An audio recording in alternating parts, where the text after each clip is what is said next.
Edhe pse java ka nisur me mo të kthjellët dhe diell, temperaturat e ulta në qarkun e Elbasanit po vazhdojnë të sjellin probleme serioze në disa zona, veçanërisht pas rreshjeve të dendura të së dielës.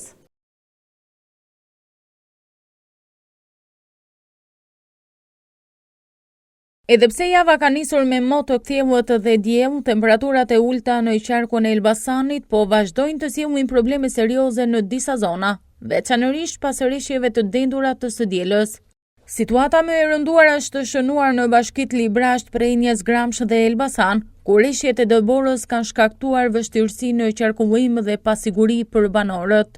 Ulja e menjëhershme e temperaturave ka shkaktuar ngrica në disa zona, duke vështirësuar jo vetëm lëvizjen e mjeteve dhe transportin e njerëzve, por edhe duke prekur sektor të rëndësishëm si bujqësia dhe furnizimi me energji elektrike. Dëmët më të mëdha janë raportuar në pemtari, vereshtari dhe kultura pranverore, të cilat janë ekspozuar ndaj temperaturave të ulta dhe ngricave.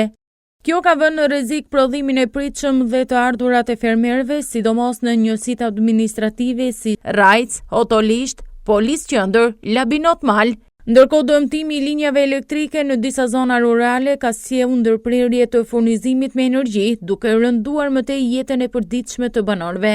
I vetmi sektor që duket se po përfiton nga ky dimër i stërziatur është turizmi malor.